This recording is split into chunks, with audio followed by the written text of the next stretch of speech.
Bonjour tout le monde, bienvenue à la table ronde de la troisième journée du troisième colloque international de l'actuariat francophone.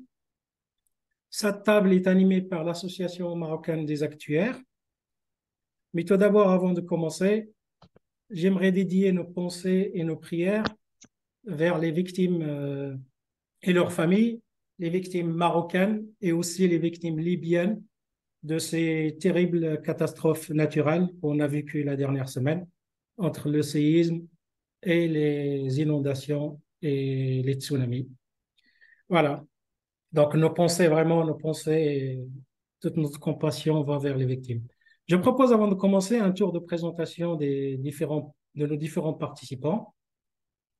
Vous, Jihan, après, c'est Yahya, Martin et Ghazi qui représentent différents pays francophones aujourd'hui.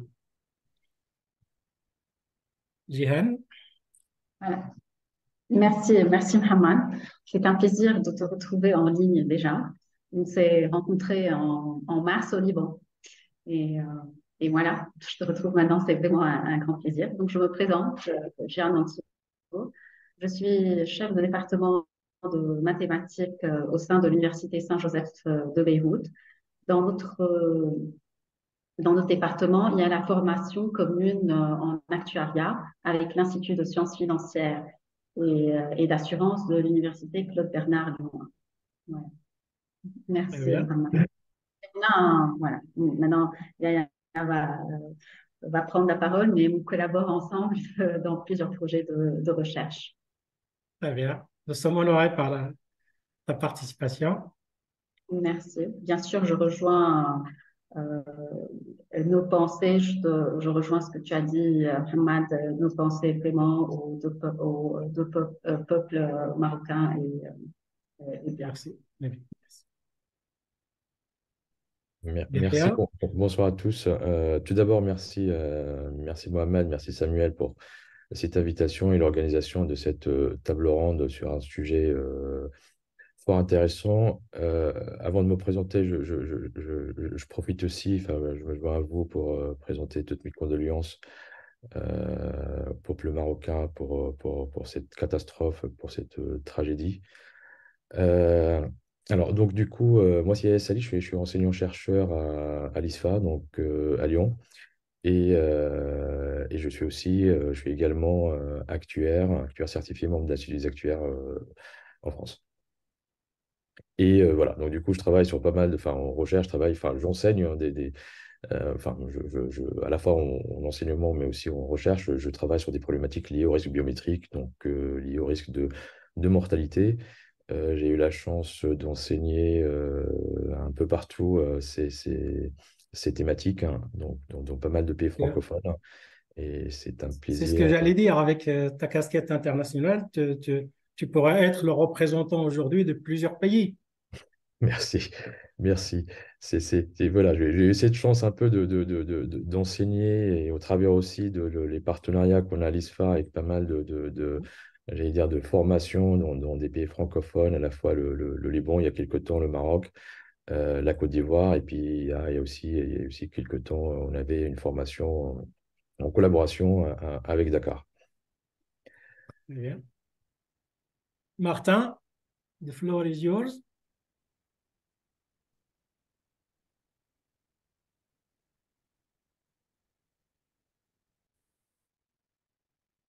On ne t'entend pas.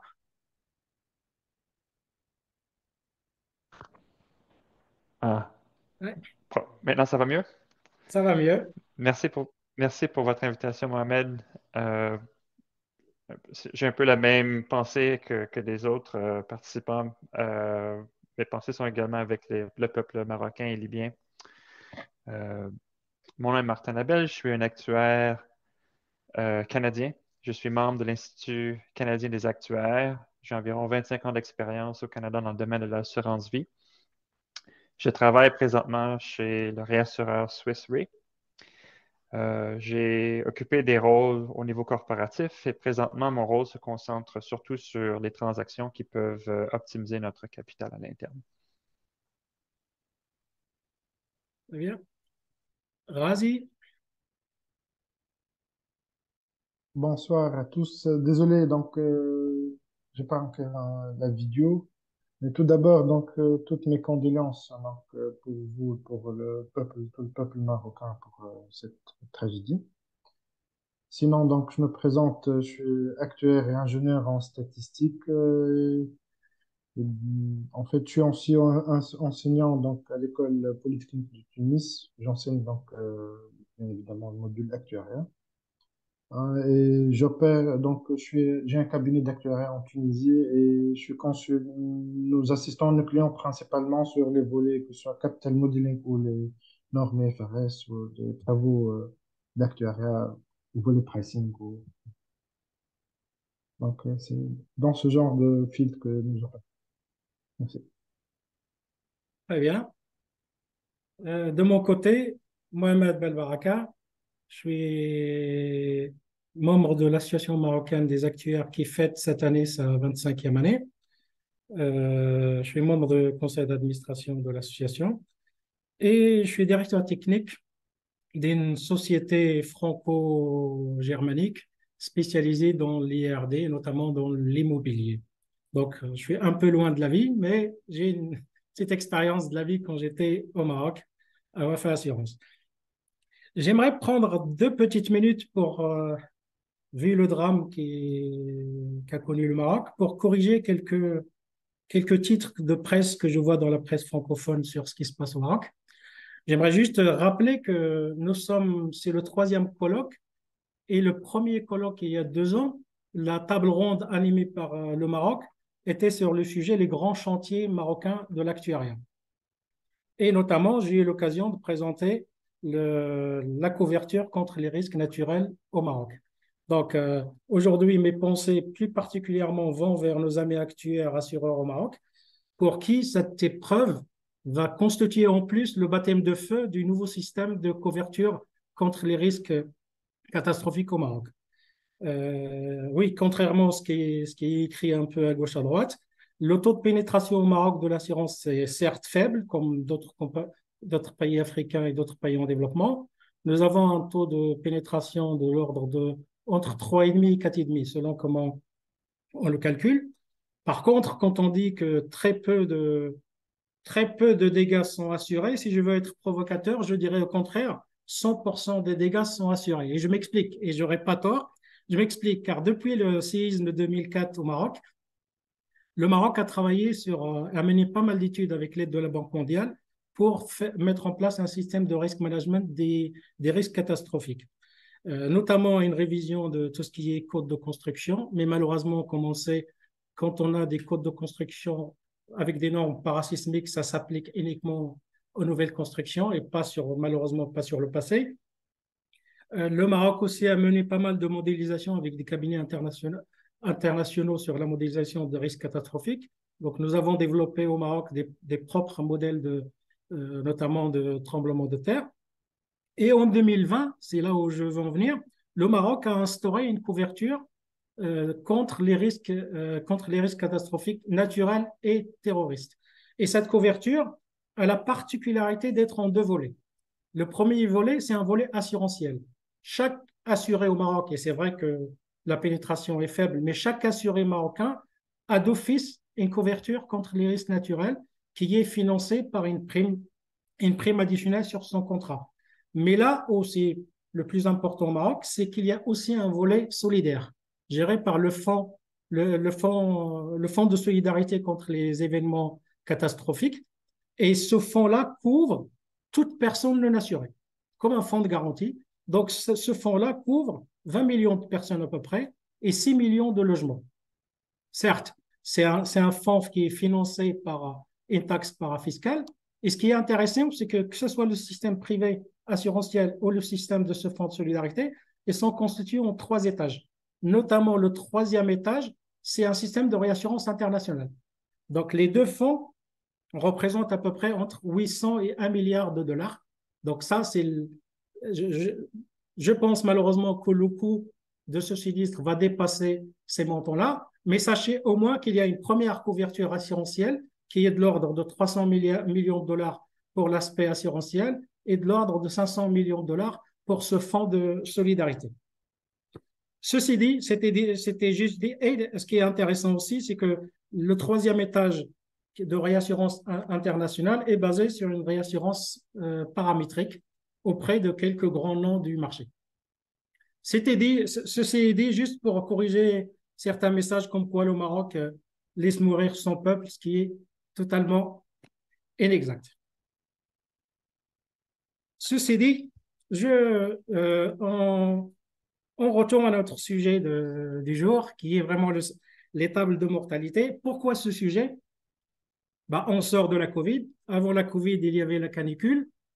La canicule revient. Ce matin même en France, on annonçait que les décès de cet été, ils dépassent de 4,5 un peu la moyenne nationale. J'espère que Yahya va nous expliquer qu'est-ce que ça veut dire. Ça veut dire qu'il y a un décalage dans la table de mortalité due à la canicule.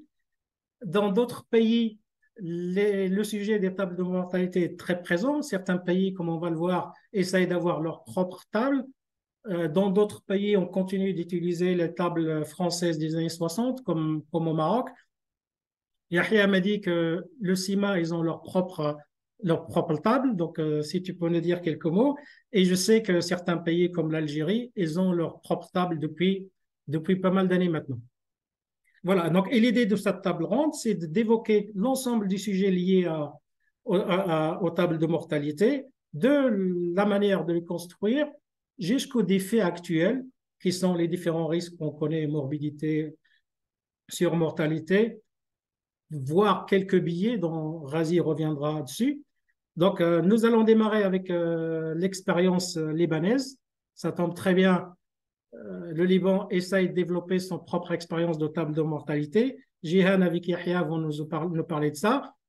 On en profite aussi pour faire des petites introductions théoriques, se familiariser un peu avec le jargon.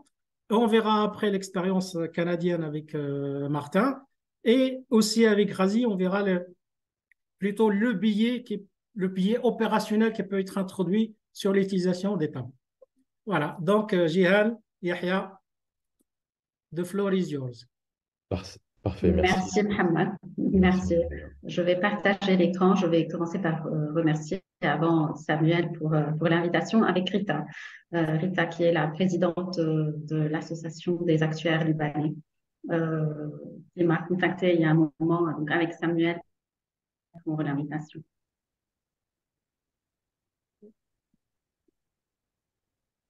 Très bien, donc juste le temps que Très bien, on voit très bien. les slides. Alors, je pense que vous voyez tous les slides partagés par Jiran. Alors, on voulait profiter en fait de cette table ronde pour partager avec vous l'expérience de la construction d'une table de mortalité. Donc, en partant, j'allais dire, bon, pas from scratch, si j'ose dire, donc de A à Z, de la collecte des données à la validation de la table. Donc, c'est un travail qui est en cours, qu'on a commencé il y a un an et quelques. Et c'est un travail joint avec une doctorante libanaise, donc Nathalie Boussaker, et Stéphane Loisel de l'ISFA. Alors, donc, en discutant en amont de cette table ronde avec les différents intervenants, on a décidé d'en faire en fait une sorte de préambule pour rappeler un peu, j'allais dire, quelques notions de base, un peu juste pour avoir les mêmes, j'allais dire, une terminologie, un vocabulaire qui nous permettra un peu de partager avec vous les différentes expériences, notamment canadiennes et tunisiennes. Alors, table de mortalité. Quand on parle de table de mortalité, Mohamed, on a déjà parlé tout à l'heure, donc il y a un engouement, on parle beaucoup de mortalité depuis quelques années, enfin depuis la Covid. Enfin, moi, quand j'avais commencé à enseigner, à parler de la mortalité à un moment donné, c'était un sujet assez difficile à aborder avec les étudiants, donc avec un vocabulaire parfois qui est un peu difficile à aborder, mais ce qu'on voit depuis quelques années, donc il y a de plus en plus en fait un intérêt assez croissant pour ces thématiques de la part des assureurs, de par le monde, en France, mais ailleurs. Et cet intérêt est principalement drivé, si j'ose dire, par différents changements de normes et de réglementation. Donc, il y a beaucoup d'incitations réglementaires pour s'intéresser à ce risque, qui est un risque parfois pas facile à gérer. Et ces différentes réglementations, en fait, poussent les assureurs à apprécier le risque biométrique ou le risque de mortalité et de longévité à leur juste valeur. Donc, quand on parle de ça, c'est-à-dire, en fait, il faut avoir une appréciation, une évaluation du risque qui soit la plus proche, en fait, de ce qu'on constate, dans ce qu'on observe, en fait, dans les portefeuilles d'assureurs.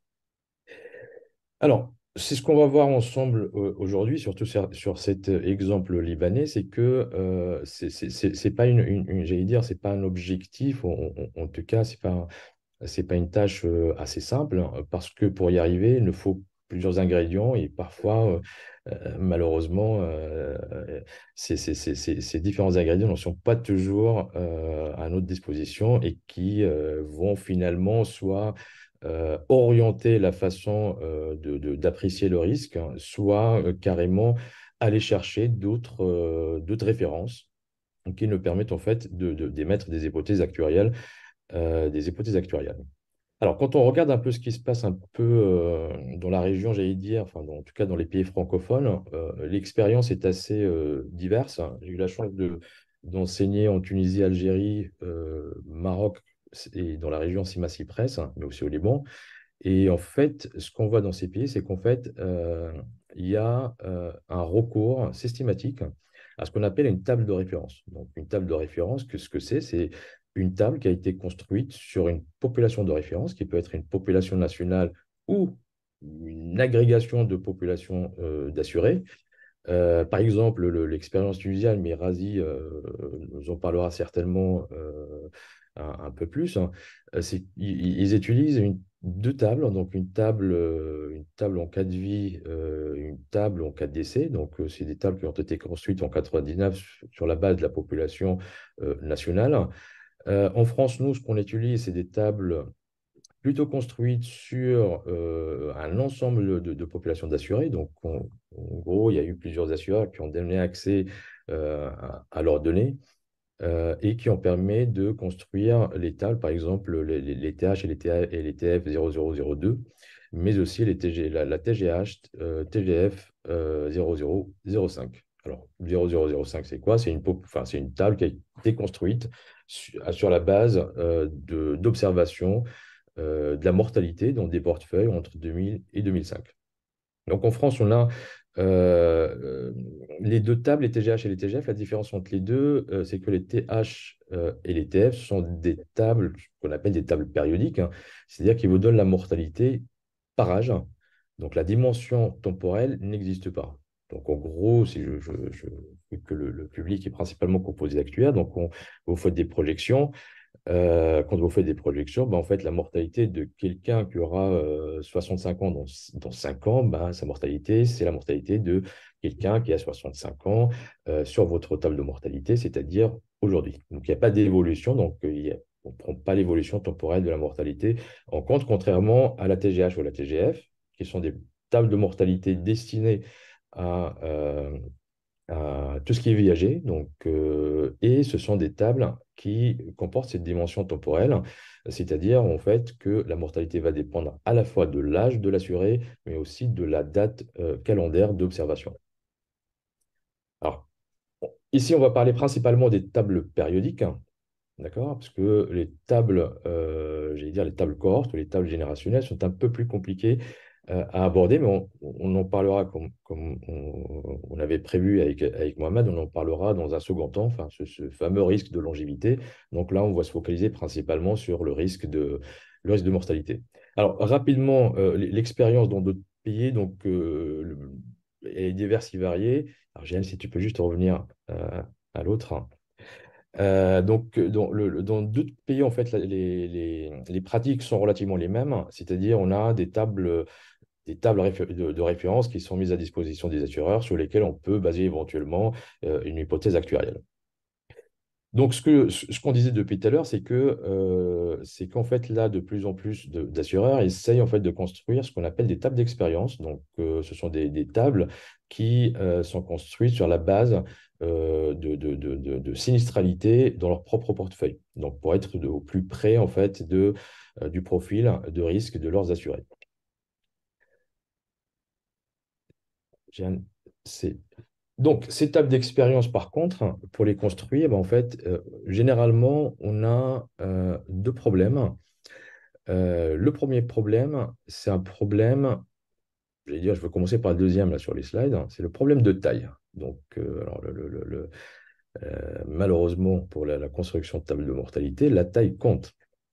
Donc, du coup, en fait, les populations d'assurés sont des populations relativement petites, hein, et pour lesquelles, en fait, on a une faible profondeur d'observation, donc qui ne permettent pas, malheureusement, parfois, enfin, de construire des tables qui soient robustes et statistiquement consistantes. Donc, ce que certains font, c'est qu'ils vont faire appel à des tables de référence. Mohamed, tu en as parlé tout à l'heure. Par exemple, au Maroc, euh, je pense que c'est une table française des années 60 qui est utilisée. Alors, pas 100%, mais plutôt avec un taux d'abattement certainement au-dessus de 100%. Le problème qui se pose avec cette pratique, c'est qu'il y a une certaine hétérogénéité entre la population d'assurés et cette table de référence qui est principalement, qui se base principalement sur une population nationale. Alors, il y a deux choses, généralement, ce qu'on observe, c'est que la mortalité des assurés il est un peu plus basse par rapport à la population nationale, mais pas que. Parfois, ce qu'on observe, c'est que même la déformation, en tout cas l'évolution de la mortalité par âge, change d'un portefeuille à un autre et surtout d'une population d'assurés à une population nationale. Donc, d'où la difficulté de cet objectif de construire des tables d'expérience, mais on va voir, par exemple, avec ce que va présenter Jeanne tout à l'heure, on a toujours des outils qui nous permettent, d'accord, en tout cas d'un point de vue statistique et théorique, d'avoir une première estimation de la table de mortalité. Alors, quand on parle de mortalité, on parle de quoi? On parle principalement de l'estimation de plusieurs quantités. Celle que vous avez peut-être déjà vue, c'est ce qu'on appelle le QX. Donc, c'est la probabilité de décéder pour quelqu'un qui a l'âge X pendant l'année. D'accord? Donc, en gros, c'est la probabilité de décéder entre X et X plus 1. Il y a d'autres représentations de la mortalité qu'on utilise. C'est par exemple l'intensité de mortalité. D'accord? L'intensité de mortalité qui est MUX, et ce sont en fait deux quantités qu'on peut estimer sur la base d'expérience dans un portefeuille. Jeanne, si tu peux.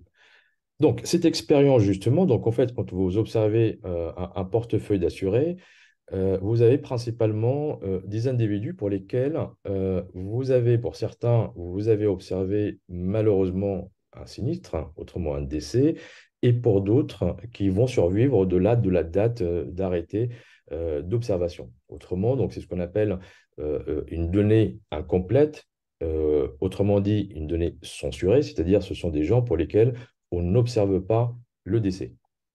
Donc, dans la théorie statistique, pour estimer quelque chose, il faut l'observer. Donc là, sur la population nationale, par exemple ici, de N individus, on se retrouve avec une proportion relativement faible d'individus pour lesquels on observe le phénomène qui nous intéresse, qui est ici le décès. Donc, ce sont des données, qu'on appelle des données incomplètes, hein, mais pour lesquelles on a des outils, en tout cas des modèles actuariels, mais aussi statistiques, qui nous permettent d'estimer leur loi, autrement dit, les différentes quantités actuarielles qui vont nous intéresser. Comme j'avais dit tout à l'heure, le QX, la probabilité de décéder entre l'âge X et X plus 1, ou l'intensité de décès. Alors, les modèles, hein, j'ai essayé de résumer les modèles hein, dans un graphique. Les modèles, généralement, en fait, dépendent beaucoup de la donnée dont on dispose. Donc, j'allais dire, si je sors ma casquette d'actuaire, le mieux, c'est de ne pas faire d'hypothèse, c'est de partir de la donnée et d'estimer la loi brute de mortalité sans faire d'hypothèse. Et donc là, pour le coup, ça dépend beaucoup de la taille des portefeuilles. Et si on a des portefeuilles relativement, des populations relativement grandes, donc on va préférer tous les modèles dits non paramétriques. Et pour tous ceux qui ont suivi des cours d'actuariat, c'est par exemple le fameux modèle de Kaplan-Meier qui va nous permettre d'estimer la fonction de survie, donc la probabilité de survivre au-delà de certaines dates, sans émettre d'hypothèse au préalable. Donc ça, c'est un monde idéal, on a beaucoup de données. Sinon, bah, en fait, on va avoir recours à d'autres modèles avec un peu plus de contraintes. Et quand on parle de contraintes, on parle en fait d'introduction ou d'ajout de paramètres. Donc là, pour le coup, on a par exemple des modèles à la fois paramétriques, d'accord, où la mortalité, ben, en fait, on va lui donner une forme. Alors, vous allez me dire quelle forme. Heureusement, on a un recul, pardon, par rapport à la modélisation de mortalité. Et ce qu'on voit généralement, c'est que la mortalité évolue en fonction de l'âge, se forme d'un S. Donc, on a la forme en S, c'est-à-dire une forme plus ou moins exponentielle, enfin, plutôt exponentielle. Et donc, du coup, on a plusieurs modèles paramétriques qui vont essayer d'épouser en fait cette forme exponentielle. Donc, le plus connu, ça va être le modèle de MACAM, qui va nous donner la forme paramétrique de la mortalité.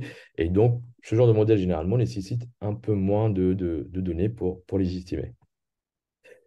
Entre les deux, donc, il y a ce qu'on appelle les modèles semi-paramétriques, c'est type modèle de Cox, où là, pour le coup, on va faire appel à un modèle, ou plutôt à une table de référence, d'accord? Par exemple, au Maroc, la table française de 65, il me semble. Et puis, au lieu de l'utiliser directement à 100%, essayer d'appliquer un taux d'ajustement et éventuellement un taux d'ajustement qui va déformer d'une façon non linéaire ces tables-là. Donc, en gros, on a un facteur d'ajustement qui va dépendre de l'âge. Donc ça, c'est un peu la panoplie. En tout cas, les modèles sans être exhaustifs qu'on va aborder, en tout cas qu'on avait sous le coude pour construire ces tables de mortalité libanaise, et pour lesquelles donc on va émettre bien sûr des hypothèses et on va essayer de s'ajuster à la quantité de données qu'on a recueillies auprès des assureurs libanais.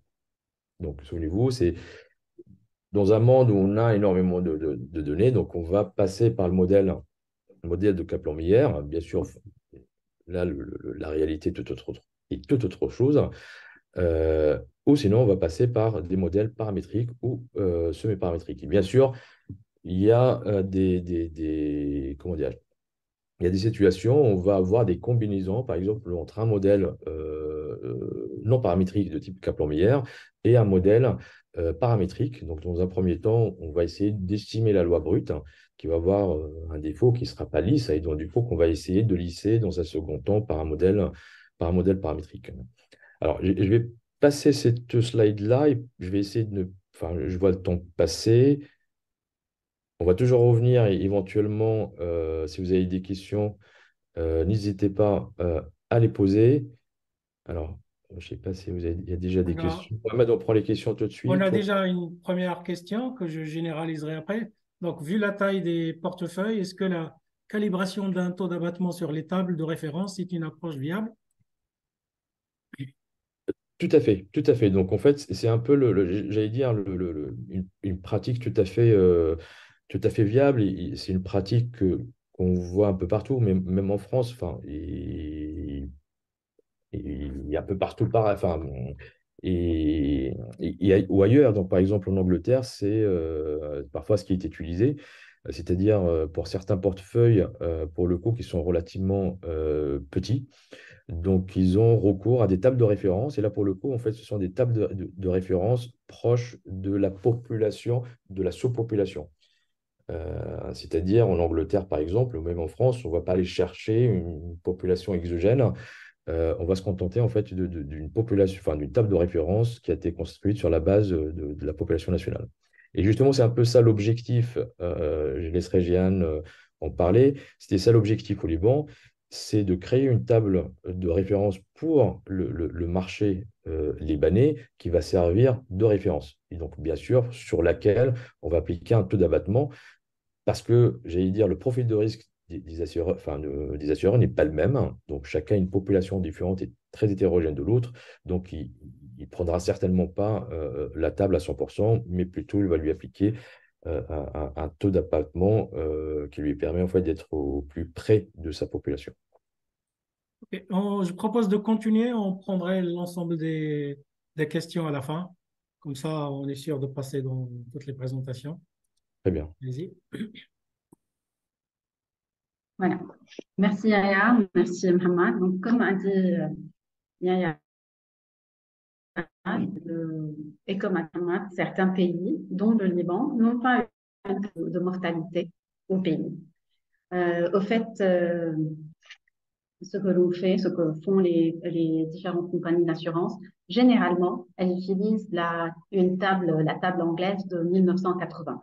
Bien sûr, certaines compagnies utilisent d'autres tables, mais en principe, c'est la M80 avec un taux d'ajustement propre à chaque compagnie, etc., pour, pour pouvoir définir leurs produits. Ce qui n'est pas également, comme a dit Yaya, ce qui n'est pas une bonne représentation de la population libanaise. D'où le projet. Donc, on a décidé de monter le projet. Au fait, c'était à partir de 2017 que l'idée de ce projet, de la construction d'une table de mortalité, euh, a été un peu conçue, élaborée. C'est en 2019, septembre 2019, qu'on a monté un sujet de thèse de doctorat en co-tutelle entre l'ISFA et la faculté des sciences de l'USJ, avec une doctorante qui est dans la filière commune à nos deux institutions, avec Stéphane Loisel, Yaya du côté de l'ISFA et moi-même du côté de l'USJ. Alors ça, c'était en septembre 2019, où vraiment on s'est lancé, on a décidé de le faire. Et comme vous le savez, euh, hormis la crise sanitaire qui a vraiment attaqué tout le monde, tous les pays, le Liban, il vit depuis octobre 2019 une crise euh, économique, une crise financière inédite. La première depuis le Grand Liban, d'ailleurs depuis son existence, il faut dire. C'est vraiment, et on est toujours, euh, on fait face, le Liban fait face à cette crise. On est toujours dans cette crise. En décembre 2019, il y a eu la pandémie. Donc, imaginez-vous, nous déjà, on n'avait pas, le Liban n'avait pas une table de mortalité, c'était déjà non représentatif. Avec toutes les nouvelles contraintes, tous les nouveaux défis, donc c'est vraiment nécessaire, c'est voire crucial d'avoir une table de mortalité qui représente, qui déjà représente la population avec vraiment avec tous les enjeux qui sont les situations sanitaires, économiques, etc. Euh, voilà, on s'est lancé, mais dû à la crise, la collecte des données n'a pas été facile au début. Donc, là, il y avait des moments, vous savez très bien, personne ne pouvait, avec les deux crises d'ailleurs, on ne pouvait pas collaborer, c'était très difficile. La collecte a été faite, donc on s'est lancé avec nos partenaires, les partenaires du département de mathématiques, les collaborateurs et surtout la formation en actuariat dans les compagnies d'assurance. Et nous avons pu, puisque au niveau national, il n'y a pas de données. Les données n'existent pas. Niveau sécurité sociale, le ministère, etc. Nous n'avons pas accès. D'ailleurs, je pense, et vous savez très bien, c'est également une question plutôt politique, on n'a pas accès aux données démographiques, etc. Pas d'accès aux données. Donc, nous avons contacté nos collaborateurs. Euh, Nous avons pu avoir de plusieurs compagnies d'assurance que je ne vais pas citer, que je remercie une à une. Je ne vais pas citer puisque certaines compagnies ont préféré garder l'anonymat. Mais je vais quand même profiter pour remercier Rita Sokhom, qui est, donc je le redis, qui est la présidente de l'Association des actuaires libanais.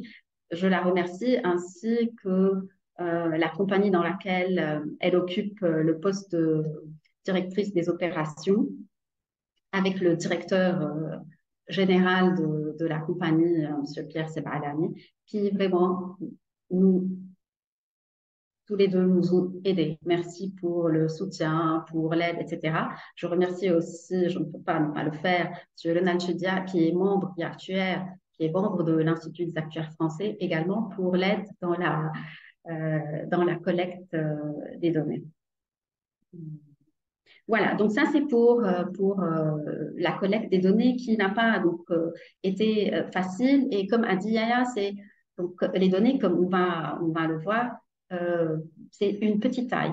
Donc nous n'avons pas une grande taille de données, ce qui n'est pas très facile pour modéliser donc, voilà, la tâche. Bien sûr, il faut prendre en compte tous les contextes, comme a dit, donc, comme j'ai dit, les défis économiques, etc. Si je vais parler un peu de statistiques un peu descriptives, donc si je vais parler un peu de notre portefeuille, quelle est la taille, on a pratiquement 294 000 personnes assurées, donc je parle bien sûr de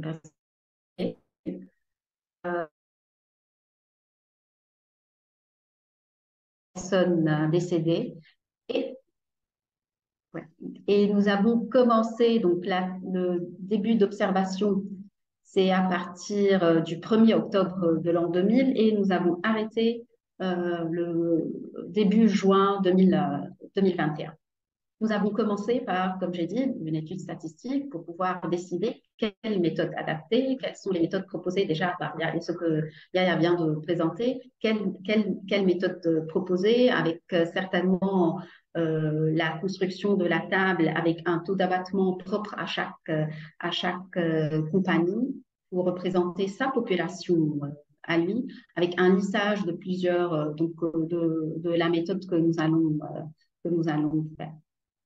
Voilà, si on regarde un peu, vous le savez très bien, les hommes, surtout dans un pays comme le Liban, les hommes sont majoritairement assurés beaucoup plus que les femmes. Donc, nous avons 2 tiers, 1 tiers en tant que proportion entre hommes et femmes. Et parmi les décédés, on dit que les hommes décèdent beaucoup plus que les femmes. Bon, je ne suis pas très sûre, mais bon. Je veux dire que nous, on est beaucoup plus patients, nous les femmes, donc on est à 82% de décès parmi les hommes. Et les types de produits que nous avons trouvés dans le portefeuille, en fait, c'est une combinaison de protection, d'épargne et donc des produits protection et épargne en même temps. La majorité, comme on peut le voir, environ 70%, c'est en protection et pratiquement 15% pratiquement en commun et en épargne.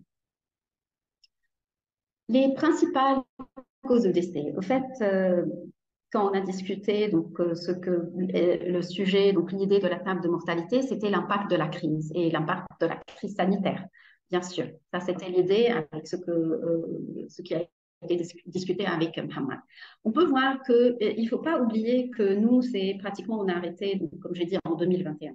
Donc la pandémie, c'était pratiquement en 2020, à partir de 2020 pour le Liban, le pic des décès, c'était en 2021. Donc on peut voir que le Covid, la pandémie, ce n'est pas la principale cause de décès dans notre portefeuille.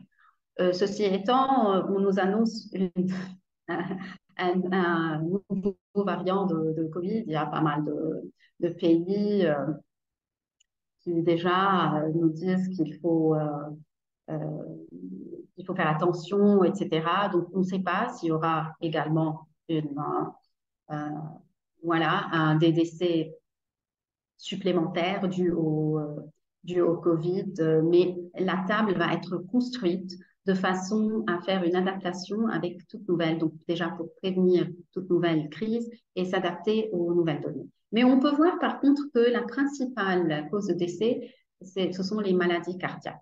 Alors ceci, Là, on est sûr, et le cancer, bien sûr, donc suivi du cancer. Là, on sait que pour la situation très particulière du Liban, avec la crise économique et sociale, et toute la pollution, et voilà, donc la crise financière, les crises sociopolitiques, etc., on a l'impression que les crises cardiaques, les maladies cardiaques, les décès dus aux maladies cardiaques, ont vraiment augmenté. Ça va être pratiquement ceci. Bien sûr, il y a comme on va voir juste ici, euh, la date de sortie en 2020, elle a été, donc les personnes qui ont quitté leur programme, donc en 2020, elle a vraiment augmenté. Ceci est dû, bien sûr, au décès, disons, mais également à la crise financière, parce que plusieurs personnes assurées ne peuvent plus payer les primes et donc ont dû quitter le programme. C'est vraiment très particulier pour le Liban, ce modèle et ce phénomène dû à la crise d'ailleurs. Voilà, donc juste une petite chronologie qu'on peut voir, donc date de début, j'ai mis donc la crise économique suivie juste près de la pandémie et donc la date de fin de notre observation. Et donc, si on va parler un peu des deux crises, essentiellement, quel est l'impact à court terme et l'impact à long terme de ces événements pour la pandémie et pour la crise économique, avec au fait, c'est combiné. On ne peut pas dire que ce n'est pas combiné. Parce que oui, c'est vrai que peut-être durant la pandémie, où il y a eu des pénuries de fournitures médicales, mais au Liban, c'était encore plus dur et plus difficile dû à la crise économique. Donc, il y avait vraiment pratiquement euh, plus d'accès aux soins de santé, les hôpitaux, on ne peut pas en parler. Il faut dire aussi qu'il y a eu une migration de médecins, etc. Donc, ça a été vraiment difficile à court terme, mais aussi à long terme avec toutes les difficultés économiques et toute la différence dans les classes sociales. On a vraiment maintenant au Liban, il n'y a plus une classe moyenne. C'est vraiment le seuil de pauvreté est déjà voilà, on a dans les 70% de personnes au-dessous du seuil de pauvreté et on a une classe minoritaire, mais une classe bien aisée, qui n'aide pas. On ne va pas dire c'est qui n'est pas en train d'aider pratiquement. Et si on regarde un peu, toujours dans le but d'étudier les données avant de proposer une méthode à utiliser pour la construction de la table, on a étudié la distribution des âges des assurés, hommes, femmes et les deux en même temps, donc combiner les deux en même temps. Voilà, parce que l'idée, est-ce qu'on va proposer une table propre par genre ou bien une table commune ou deux? On remarque bien sûr que majoritairement les assurés, majoritairement plutôt, c'est disons, entre 25 et 45, un peu des deux côtés, hommes et femmes. Voilà. Comment on pense à modéliser et quantifier les événements? Comme on vient de dire, plusieurs paramètres entrent en jeu. Donc, il y a le paramètre des deux crises. On est en train de travailler à utiliser un facteur de crise à introduire dans nos modèles pour modéliser les deux crises ensemble. D'effectuer une analyse de scénario pour des hypothèses variables, pour que notre table de mortalité puisse être utilisée dans de nouvelles crises. On espère qu'il n'y aura pas, mais éventuellement avec un changement de variables, d'hypothèses, etc. Donc, rapidement, c'est un peu notre étude. Quel est l'impact au niveau des secteurs? Quel est l'avantage? Quels sont les avantages? Pourquoi il nous faut une table de mortalité? Déjà, Donc, comme on a commencé par dire, Yaya et moi, c'est que c'est une meilleure modélisation de la population libanaise, c'est la population pratiquement assurée, qu'on espère à un moment donné pouvoir travailler avec les instances libanaises pour essayer de généraliser au niveau national, donc une meilleure modélisation. Déjà, les compagnies d'assurance, ça peut aider dans la tarification de nouveaux produits, comme c'est vraiment très spécifique à la population libanaise. Bien sûr, ça aide au niveau donc, pour les retraites, etc., au niveau donc, de la sécurité sociale, etc. Comment on va pouvoir adapter aux réalités. On va donc des changements dans le comportement de santé, nécessité d'ajuster les protections de mortalité en fonction des nouveaux facteurs et surveiller d'une façon continue et mettre à jour donc avec de nouvelles variables et de nouvelles hypothèses. Voilà. Merci.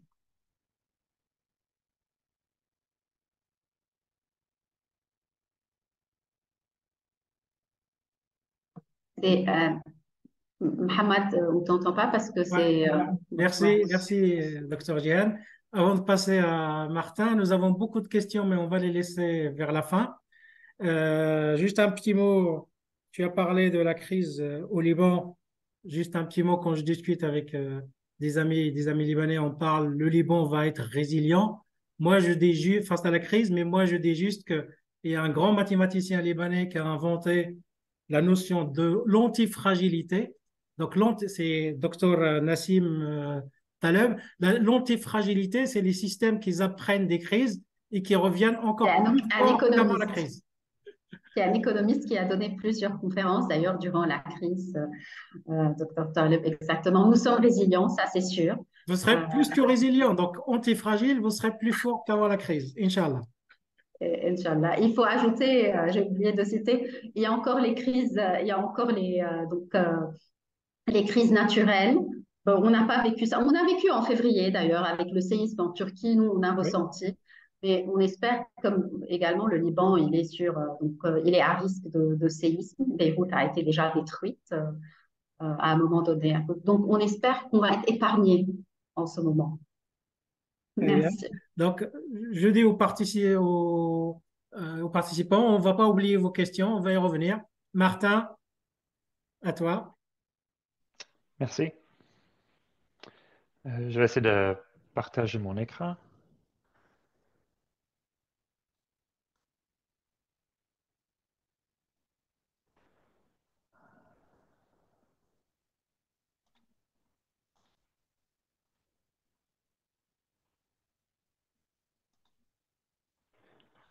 Est-ce que vous pouvez juste confirmer que vous voyez bien mon Oui, écran? très bien.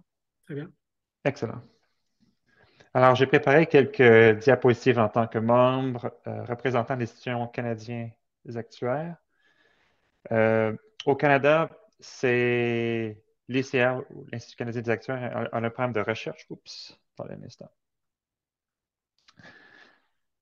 qui est responsable pour publier des tables au niveau de l'industrie. Sur la diapositive que je vous présente, dans le fond, j'introduis un peu qu'est-ce que c'est l'Institut canadien des actuaires. Il y a environ 6000 membres qui sont répartis dans plusieurs pratiques. Ça inclut l'assurance vie, l'assurance multirisque ou IRD, les régimes de retraite. C'est un organisme qui est bilingue, alors si vous le voulez, vous êtes curieux, vous pouvez aller sur le site et vous pouvez avoir accès à plusieurs documents qui ont en ce qui a trait à la mortalité. Et bon, alors l'ICA, c'est un organisme qui favorise le développement au niveau de la science actuarielle. Alors, elle publie de façon régulière des rapports de la recherche qui sont publiés, qui peuvent être utilisés par leurs membres. Également, elle est responsable pour les programmes de formation, de qualification de ses membres. Et l'autre, et de s'assurer aussi que les services actuariels qui sont fournis par ses membres, dans le fond, respectent les normes professionnelles de plus haute qualité.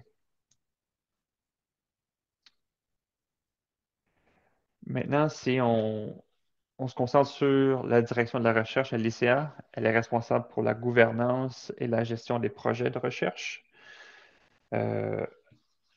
Pour ça, elle est responsable pour trouver des idées qui adressent les besoins immédiats des membres, de répartir le budget selon les projets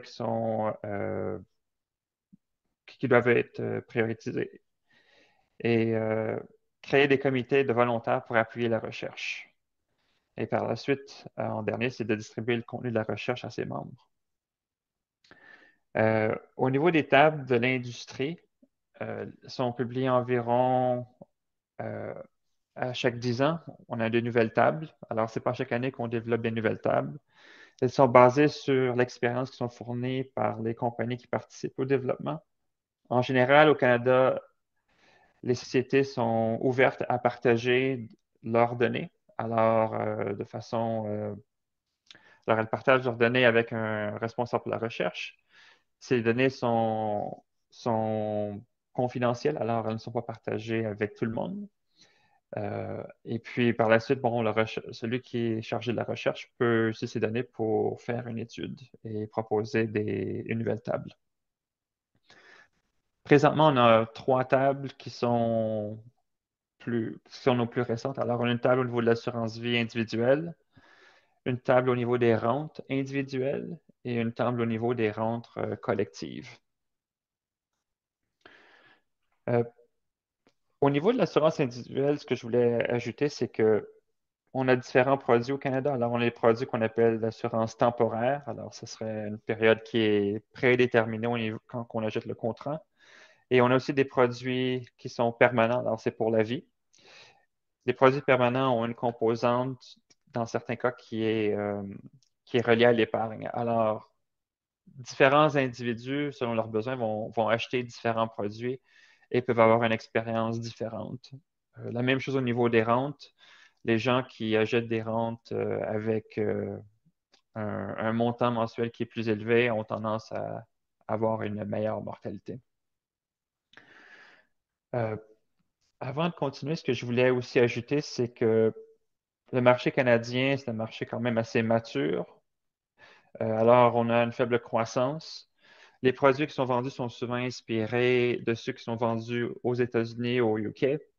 Et ils sont souvent d'une longue durée. Alors, on peut parler de 10 ans et plus pour les produits d'assurance.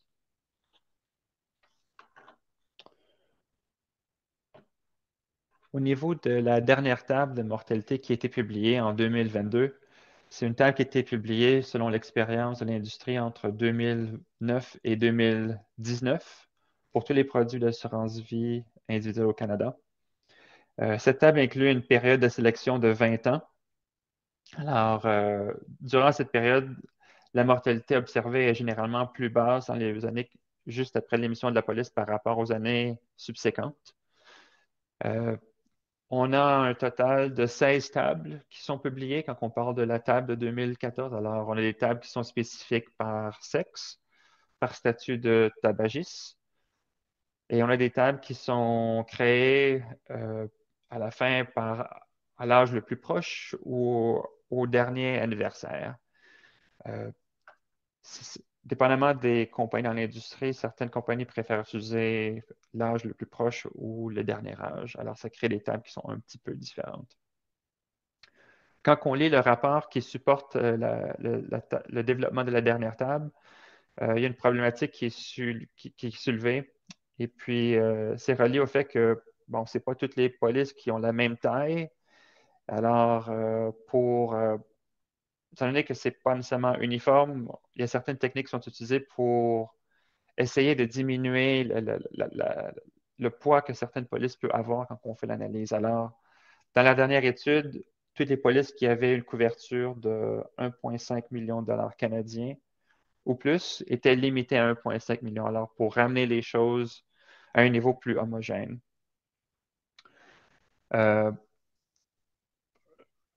Si vous êtes curieux, vous pouvez toujours aller j'ai ajouté un lien ici pour avoir accès au rapport qui supportait dans le fond le développement de cette dernière table-là. Sur cette diapositive, je voulais donner un aperçu des tables qui ont été publiées dans le passé et l'évolution. Alors, il y a eu une première table qui regardait l'expérience de 1958 à 1964. C'était une table avec 5 ans de sélection seulement pour femmes et hommes. Par la suite, l'ICA a considéré l'expérience de 69 à 75 et on a inclus une période de sélection de 15 ans. Encore là, toujours pour hommes et femmes. Et à partir des années 80, on a commencé à établir des tables pour fumeurs et non-fumeurs avec des taux qui sont distincts. Et c'est la même chose pour les dernières tables qui ont été publiées en 86, 92 et 87 et 2004 jusqu'à présent.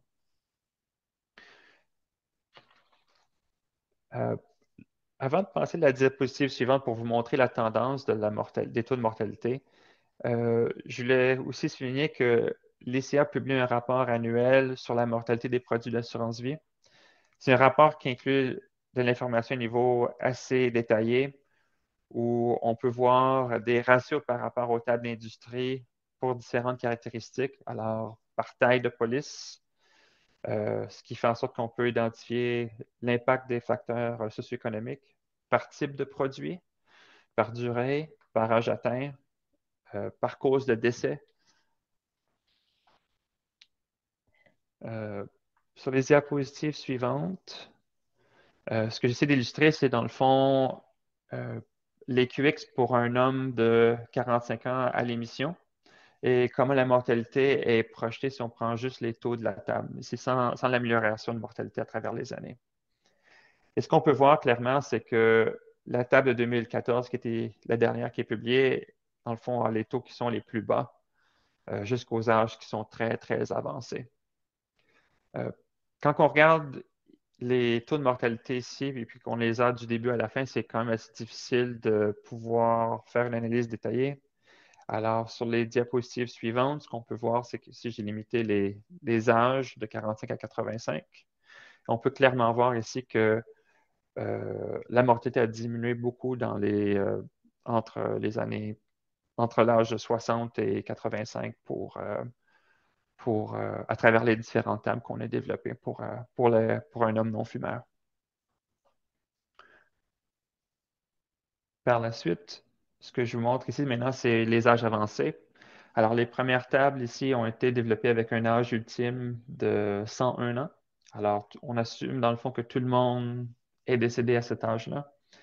Et dans les dernières tables, au Canada, on a essayé d'extrapoler qu'est-ce qui peut se passer aux âges avancés. Ce que vous pouvez voir, c'est que la table de 97-2004, on avait des taux qui étaient nivelés à partir de l'âge 100 jusqu'à l'âge 119, avant de faire mourir tout le monde. Et dans la dernière table, on a commencé à avoir des taux qui augmentent de façon plus graduelle jusqu'à l'âge de 114 ans. Et dans le fond, en assumant que le dernier âge, c'est 115.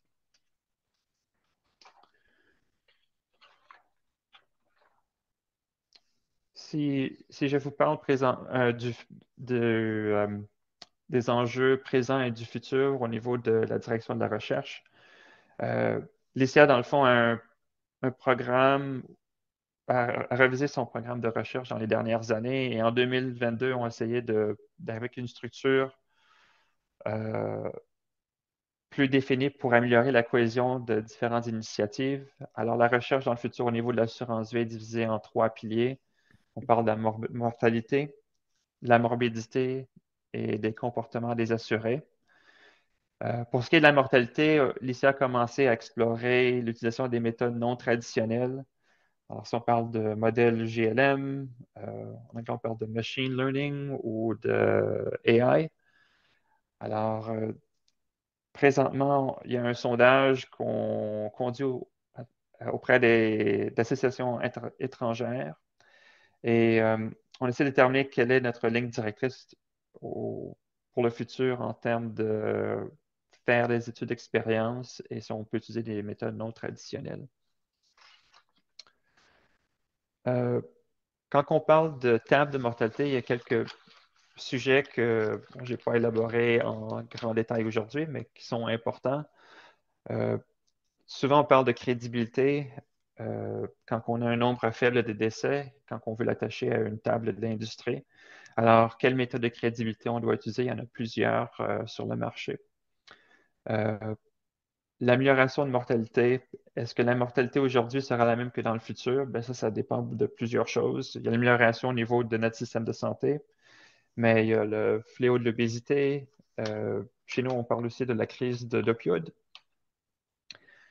Au niveau de l'antisélection, on a différents produits euh, qui font en sorte qu'on se demande des fois si l'expérience est homogène. Alors, si les gens achètent certaines polices avec un but particulier, est-ce qu'ils les gardent, est-ce qu'ils les gardent parce qu'ils sont en bonne santé seulement ou ou est-ce qu'ils vont les terminer s'ils sont en très bonne santé pour en acheter une nouvelle? Euh, Au niveau de la mortalité aux âges avancés, ben, comment on peut extrapoler selon l'information qui est quand même assez fine à ces âges-là? Et bon, est-ce qu'on doit graduer à un certain âge la population assurée à une population qui est plus générale ou dans le fond qui est l'ensemble au niveau canadien? Il y a l'impact de la COVID à long terme aussi, sur lequel on se pose plusieurs questions. Est-ce que l'expérience qu'on a vue durant la COVID a un impact sur l'amélioration de mortalité à long terme? Euh, Quand on regarde les données au niveau de la COVID ici, on a remarqué que même quand on exclut le décès de la COVID, la mortalité demeure plus élevée euh, comparativement aux années antérieures. Alors ça, c'est un autre aspect qu'on regarde dans le moment. Euh, c'est tout ce que j'avais à vous présenter aujourd'hui, mais je suis très content de répondre à vos questions si vous en avez. Merci Martin. Il y a quelques questions auxquelles on va revenir à la fin. Euh, Maintenant, Razi, c'est à toi. Tu nous parleras des billets opérationnels avec l'utilisation des tables. Donc, bonsoir tout le monde. Je voulais vous remercier tout d'abord pour cette occasion déjà de faire partie de membre de panel. En fait, donc je suis actuaire je opère sur le marché tunisien, donc je voulais donc juste faire un petit point sur la situation en Tunisie. Donc en Tunisie, nous avons une table élaborée en 1999 et actuellement, nous sommes dans une phase de finalisation d'une nouvelle table de 2019. En fait, c'est ce qu'on a comme spécificité dans le marché tunisien, c'est que cette table réglementaire, elle n'a rien à voir, donc, pour faire simple, avec la mortalité d'expérience des compagnies. Donc, on parle d'un gap qui peut aller parfois à 80%, donc de surestimation.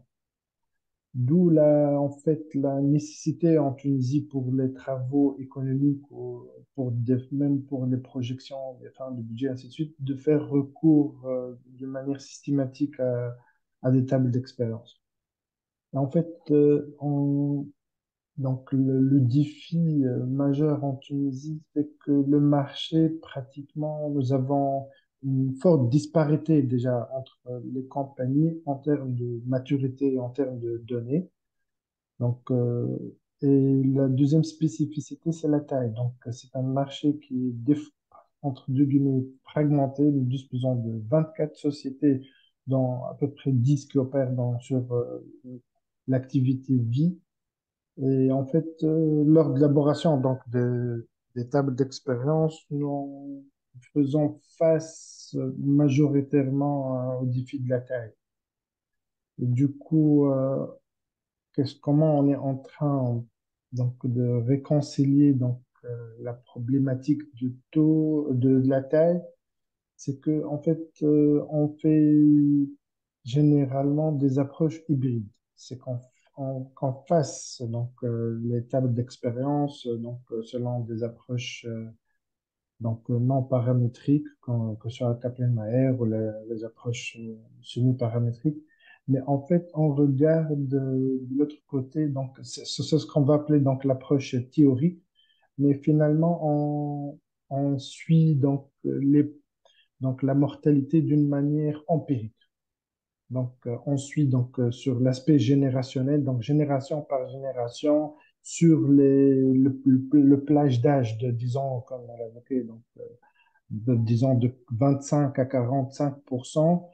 Donc, on suit donc la mortalité générationnelle déjà pour voir si on arrive à atterrir entre donc ce on fait comparer une modélisation donc empirique avec qu'est-ce qu'on a pris, qu'est-ce que ça dégage la table d'expérience vu la problématique des données, donc la taille, hein. Donc, c'est vraiment pour vérifier si on converge ou pas. Donc, c'est l'approche déjà une pour vérifier, donc, ou pour tester la consistance de la table. En fait, sinon, il y a une question pour la caméra. Je suis en téléphone, c'est pour ça que je ne suppose pas pour le moment. Je suis en déplacement, hein. Et, et de deux, en fait, c'est ce qu'on puisse donc bénéficier de cette approche, l'approche théorique avec l'approche empirique, c'est qu'on peut détecter des tendances. Donc, on peut détecter d'une main sur la longitudinale, donc l'aspect longitudinal, on peut donc inclure dans la meilleure estimation ou dans l'estimation de la mortalité, donc sur l'aspect générationnel, donc comment l'amélioration de la mortalité vu que la Tunisie, c'est un pays émergent et donc pratiquement dans tous les pays émergents, disons, l'amélioration de la mortalité, elle est beaucoup plus en delta, hein. Elle est plus importante que les pays développés. Donc, ce sont, disons, les deux mécanismes pour le moment pour la calibration ou la modélisation de la mortalité. Et j'évoque un autre point qui est important aussi en amont de la construction, c'est l'effet de l'antisélection et la politique aussi de souscription de chaque compagnie.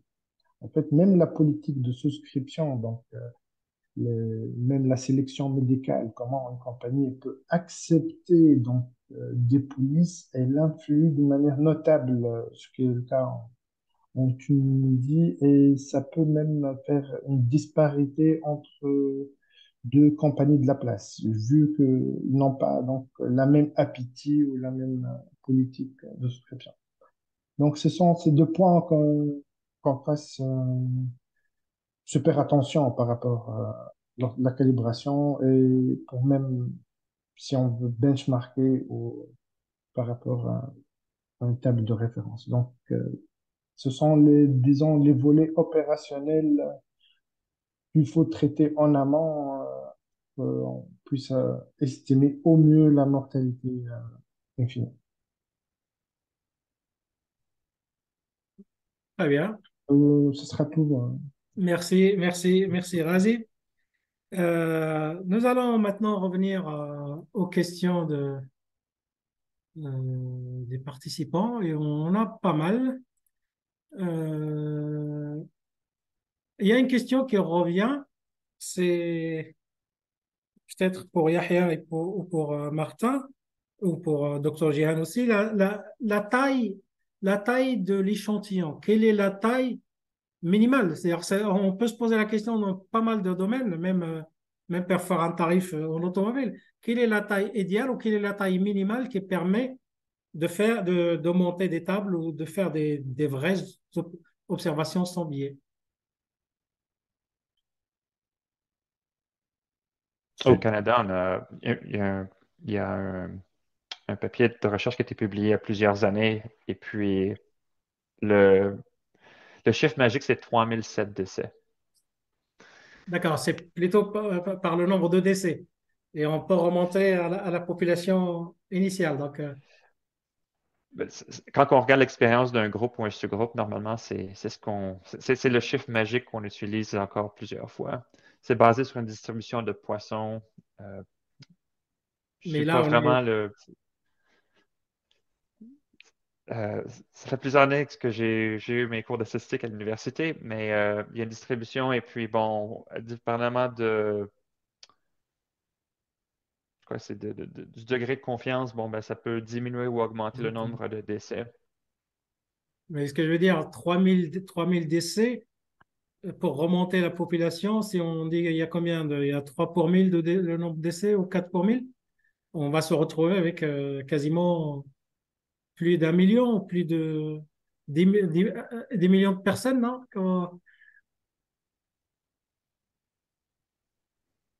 Mais c'est aussi sur plusieurs années. C'est pas juste sur une C'est année vrai, normalement c'est qu'on vrai. fait une étude de mortalité.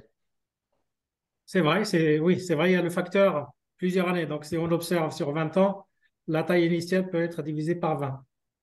Ouais, bon. Très bien. Ben, je- le seul problème, c'est quand on regarde une durée ou plusieurs années, comme je crois Olivier, normalement, il regarde 20 ans, la réalité peut changer sur 20 ans. Quand on regarde un échantillon de 5 ans, bon, ben, on est peut-être plus confiant qu'on a des données qui sont homogènes. D'accord. Je vais devoir parler aux autres pour voir s'ils ont d'autres choses à ajouter. C'est Alors, pas Yahya? alors, d'abord, la question est très intéressante, très pertinente, et elle revient toujours. Donc, Après, moi, j'ai pas de réponse précise, hein, j'ai pas un chiffre précis. Pour moi, la taille, en fait, va conditionner le choix méthodologique. Donc, le choix méthodologique dépend beaucoup de la taille. Donc, euh, après, c'est finalement l'actuaire qui va construire la table qui va décider effectivement est-ce que le nombre de décès, 3007, ce que je comprends parce qu'on peut faire des études statistiques pour dire à partir de tel nombre, on peut construire quelque chose qui est viable. Mais la réponse est difficile parce que si vous dites 3700, si vous avez un portefeuille emprunteur par exemple, où vous avez une concentration autour enfin, en tout cas en termes de distribution des âges concentrés autour de 34-40 ans, là ça va être compliqué d'avoir 3700 personnes. Il faut beaucoup de données, énormément de données. Pour un portefeuille de rente où la concentration des âges est autour d'une soixantaine d'années, là, effectivement, vous pouvez éventuellement avoir suffisamment de décès. Mais pour moi, c'est principalement une question de méthodologie à adopter en fonction de la taille et en fonction de l'incertitude qu'on a envie d'avoir sur l'hypothèse. Et surtout, ça va conditionner aussi le suivi et ça peut éventuellement avoir un impact sur la révision des tables, qui va être certainement un peu plus fréquente quand le portefeuille est plus petit. Je pense que la question rejoint un peu cette première question, c'est quelles sont les données nécessaires qui nous permettent d'opter efficacement pour une approche non paramétrique?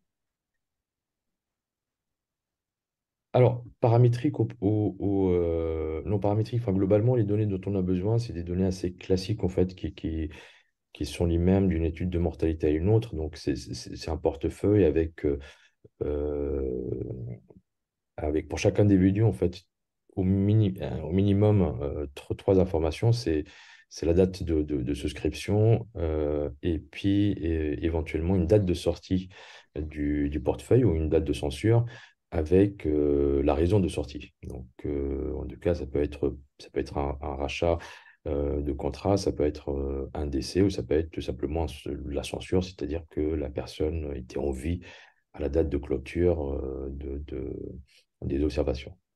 Donc ça, c'est vraiment l'information minimale dont on a besoin. Bien sûr, il y a le sexe, si on a envie de construire des tables par sexe. Après, en fonction j'allais dire, des utilisations et des objectifs, on peut avoir d'autres informations supplémentaires des montants de primes, en termes j'allais dire que, enfin, si on a des informations sur la catégorie socio-professionnelle et ainsi de suite. Mais à minima, les trois dates dont j'avais parlé, plus le sexe éventuellement. J'ai une question. Avec le nombre de tables que vous avez vues dans vos différentes expériences, est-ce qu'on peut dire que l'ensemble des tables sont corrélées entre elles, dans le sens où est-ce qu'il y a une table de loi naturelle et toutes les autres, selon le pays, sont issues de cette loi naturelle par une simple transformation? Ou il y a des bizarreries qu'on peut remarquer d'un pays à l'autre, d'une tranche d'âge à l'autre, non?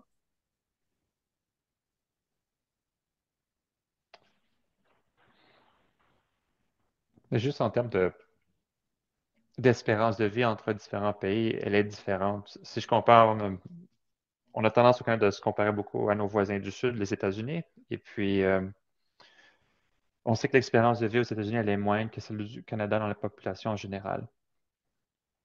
Maintenant, quand on regarde les populations au niveau des assurés, bon, ça peut être très différent. Si on regarde des polices de très grande taille, dans les deux pays, peut-être qu'il y a quelque chose qui est un peu plus commun, parce que dans ces deux cas-là, il y a accès à un système de santé, il y a des facteurs socio-économiques qui sont similaires. Mais je crois que ce serait très difficile de comparer euh, une population mondiale et puis d'établir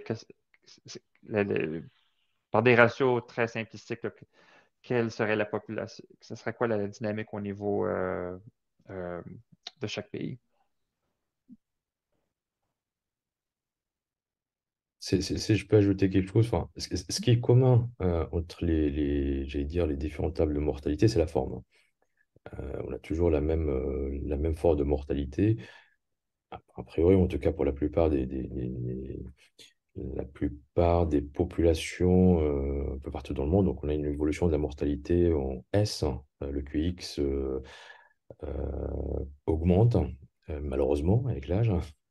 Il est pas stable. Et puis, ce qu'on voit généralement, c'est qu'il y a une sorte de plateau aux grands âges où la mortalité n'évolue pas trop, donc reste sur un plateau. Donc, c'est un phénomène qu'on observe un peu partout, mais qui est pas, enfin, qui intervient pas, j'allais dire, au même âge.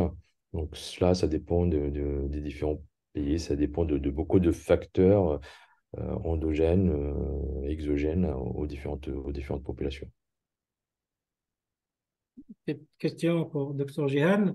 Dans votre expérience que vous avez présentée, il y a beaucoup plus d'hommes qui sont couverts que de femmes. Quand tirez-vous de ce constat? J'imagine c'est un billet de l'échantillon ou c'était plus sur une population salariée, non? Et sur une population salariée, mais et Ah, on vous entend mal. ça dépend. Euh, Est-ce que vous m'entendez? Là, oui. Oui. Très bien. Est-ce que ouais. C'est bon, vous m'entendez toujours? Parce que Là, là, c'est la bon. connexion, elle est un peu. Là, Oui, c'est bon, oui. c'est- c'est dans le secteur privé et non pas à l'échelle nationale. Ce qui fait, comme vous avez dit, donc c'est pour des salariés dans le pratiquement, même si ce sont des salariés du secteur d'avant-crise, du secteur public, mais essentiellement, on sait très bien que dans les pays arabes, déjà, les hommes donc souscrivent des assurances beaucoup plus que les femmes. Et il faut savoir aussi que par rapport, par exemple, au décès, euh, les hommes sont à risque, comme on a vu que la principale cause de décès était les maladies cardiaques. Les hommes sont beaucoup plus à risque de maladies cardiaques et donc d'arrêt cardiaque que les femmes. Et une autre question pour le marché libanais, ça a un lien avec l'inflation. La question, est-ce qu'il y a une revalorisation des retraites et sur quelle base elle est faite?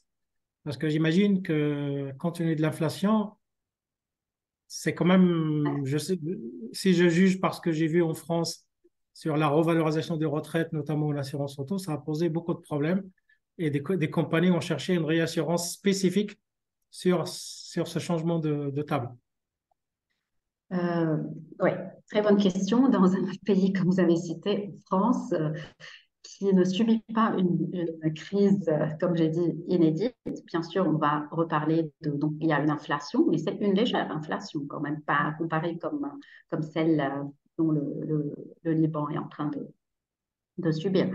Mais il faut également différencier entre le secteur public et le secteur privé. Donc, bien sûr, il n'y a pas à l'échelle nationale les fonctionnaires ne sont pas en train de toucher à la fin du mois leur salaire. Pas tout le temps, bien sûr, mais c'est parfois. Donc, parler déjà de retraite, c'est encore très tôt. On est toujours dans la crise. Dans les secteurs privés, là où vraiment il y a, donc, si je vais vous raconter un peu ce qui se passe au Liban, mais je vais laisser mes compatriotes le faire euh, demain et demain. Donc, déjà, ça dépend de chaque compagnie, ce qu'elle est en train de faire. Il y a des compagnies qui sont déjà en train de payer une partie du salaire initial d'avant-crise en dollars, ce qu'on appelle, parce que c'est dollarisé, en dollars frais. Et là, par exemple, si je parle de mon université à moi, jusqu'à maintenant, pour les personnes qui ont été à la retraite jusqu'à cette année, c'était vraiment pratiquement en livre libanaise et qui ne vaut plus rien. Mais à partir de cette année, ils vont revaloriser un peu et ils vont faire une nouvelle étude pour que ça soit un peu digne d'une vie un peu normale après la retraite. Je rappelle juste que la table ronde de demain sera consacrée aux différents systèmes de retraite. Donc, je vous invite tous à être présents pour demain et certainement cette question sera évoquée demain. Nous continuons notre tour de table des questions et je m'excuse à l'avance si je ne prends pas la totalité car on s'approche de la fin.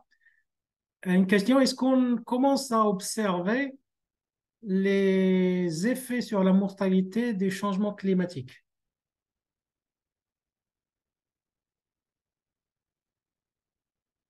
Ou est-ce qu'on fait des projections? Car j'ai parlé de la En, en- canicule. Ouais. en général, d'un côté, je crois qu'on a besoin de plusieurs années pour vraiment établir une tendance. I think je crois qu'il y a certains facteurs qu'on voit, auxquels on fait face, comme l'obésité. Les changements climatiques peuvent avoir un impact négatif sur l'amélioration de mortalité. Mais c'est difficile à quantifier exactement qu'est-ce que c'est. Euh, En général, ce qu'on a observé, c'est que dans les 20 dernières années, l'amélioration de mortalité au Canada en particulier était plus élevée que dans les 10 dernières années. Alors, à un très haut niveau, ce qu'on peut observer, c'est que l'amélioration de mortalité est ralentie, mais ça peut être dû à plusieurs facteurs. Est-ce que c'est des facteurs climatiques? Est-ce que c'est l'obésité? Est-ce que c'est d'autres choses? Ça reste à déterminer.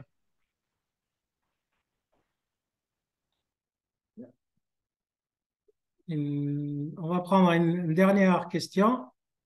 Celle-là, il me paraît un peu complexe et il me parle de la fonction d'utilité et l'utilité d'un euro quand on est pauvre n'est pas la même que l'utilité d'un euro quand on est riche. Donc la question, c'est sur les petites pensions. Et on observe qu'on observe plutôt une surmortalité sur les gens les plus pauvres, les gens qui ont plutôt des bas revenus par rapport à des hauts revenus. Est-ce que c'est un phénomène est-ce qu'on, pour être plus équitable, est-ce qu'on doit tenir compte de cela dans le calcul actuarial ou quelque part dans les pensions, dans le calcul des rentes ou dans le calcul des pensions?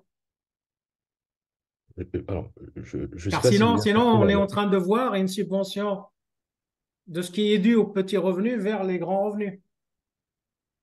Alors, j'essaie d'apporter, enfin, en tout cas, un complément d'un point de vue mortalité. Ouais. Si je comprends bien la question, en fait, enfin, alors, je vais plutôt parler de l'expérience anglaise, où, pour le coup, en fait, on a des données de mortalité, effectivement, un peu comme le Canada, enfin, par cause de décès, enfin, de la mortalité agrégée. Mais aussi, on a en fait des statistiques sur la mortalité par ce qu'on appelle par déprivation. Déprivation, comment le traduire, c'est un peu ce qui a été mentionné ce qui a été plus ou moins mentionné dans la question, c'est-à-dire à la fois par décile de revenus, mais aussi par niveau socio-économique d'une façon globale. Et ce qu'on observe, on observe effectivement une certaine disparité entre les différents déciles. Euh, et il y avait pas mal d'études, en tout cas d'un point de vue plutôt recherche, d'une refonte un peu du système de retraite par répartition qui est basé en fait, enfin en tout cas qui prend en compte cette disparité observée au niveau des mortalités. Alors pour résumer, en gros, plus vous avez enfin, quelqu'un qui est j'allais dire, au premier décile va vivre moins longtemps que quelqu'un qui est au décile plus avancé. Et donc, du coup, en fait, finalement, il faut ajuster plus ou moins la retraite en fonction de ces disparités. Donc, en tout cas, d'un point de vue plutôt recherche académique, il y a pas mal de questions sur sur la prise en compte de cette hétérogénéité ou cette disparité au niveau des mortalités. Très bien. Je suis désolé, on ne pourra pas prendre plus de questions. On arrive au terme de cette table ronde. Il ne me reste plus qu'à remercier nos intervenants. Merci beaucoup et remercier les participants. Vous étiez très nombreux à cette table ronde et on vous donne rendez-vous demain pour la table sur les retraites, après-demain pour la dernière table et bien sûr les années d'après, n'est-ce pas Samuel, pour d'autres, les futurs colloques. Merci à vous. Merci à tous et surtout merci Samuel pour Merci. l'organisation Oui, de ce colloque. merci. Merci à tous. Bonne soirée. Au revoir.